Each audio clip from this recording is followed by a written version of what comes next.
ಬಸವರಾಜ ಬೊಮ್ಮಾಯಿಯವರಿದ್ದಾರೆ, ಮಾಜಿ ಮುಖ್ಯಮಂತ್ರಿಗಳು. ಅವರನ್ನ ಕೇಳೋಣ. ಸರ್, ಇವತ್ತು ರಾಜ್ಯ ಸರ್ಕಾರದ ಬಜೆಟ್ ಅನ್ನು ವಿರೋಧಿಸಿ ಪ್ರತಿಭಟನೆ ಮಾಡಿದ್ರಿ. ಏನಕ್ಕೆ ಸರ್ ಈ ಪ್ರತಿಭಟನೆ? ಕೇಂದ್ರ ಸರ್ಕಾರ ಬಜೆಟ್ ಪಾವಿತ್ರ್ಯತೆಯನ್ನು ಹಾಳು ಮಾಡಿದ್ದಾರೆ. ಇಡೀ ಬಜೆಟನ್ನು ರಾಜಕಾರಣಗೊಳಿಸಿದ್ದಾರೆ. ಕಳೆದ ಬಾರಿನೂ ಕೂಡ ಮಾಡಿದ್ರು. ಏನೋ ಹೊಸದಾಗಿ ಸರ್ಕಾರ ಬಂದಿದೆ ಹೇಳ್ಕೊಳ್ಳಿ. ಈ ಸತಿನ ಪದೇ ಅದನ್ನು ಮಾಡ್ತಾ ಇದ್ದಾರೆ. ತಮ್ಮ ವೈಫಲ್ಯವನ್ನು ಮುಚ್ಕೊಳ್ತಾ ಇದ್ದಾರೆ.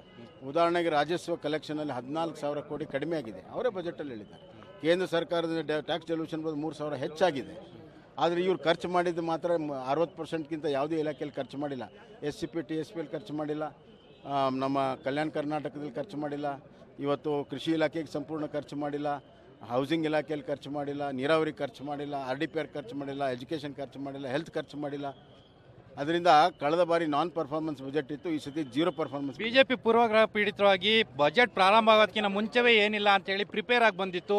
ಬಜೆಟ್ ಮಂಡನೆ ಆಗೋದಕ್ಕಿಂತ ಮುಂಚೆನೇ ಬಜೆಟ್ ಅನ್ನ ಬಹಿಷ್ಕಾರ ಮಾಡಿ ಹೊರಗಡೆ ಬಂತು ಅಂತ. ಬಜೆಟ್ ಅಲ್ಲಿ ನಾವು ಓದಿದ್ರೆ ಗೊತ್ತಾಗ್ಬಿಡುತ್ತೆ ಯಾವ ಇಲಾಖೆಯಲ್ಲಿ ಏನೇನು ಕೊಟ್ಟಿದ್ದಾರೆ ಅಂತ ಗೊತ್ತಿದೆ.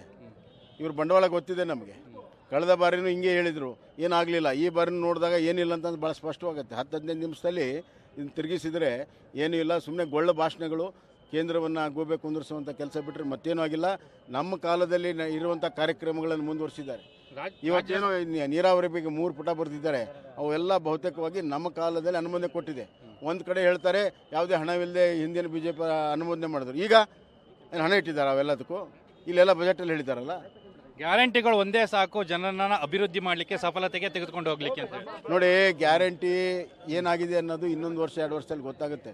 1 ಕೋಟಿ ಜನ ಬಡತನದ ಮೇಲೆ ಬಂದಿದ್ದಾರಂತೆ. 1 ಕೋಟಿ ಮೇಲೆ ಬಂದರೆ ಮತ್ತು ಗ್ಯಾರಂಟಿಗಳು ಯಾಕೆ ಮುಂದುವರಿಸ್ತೀರಿ?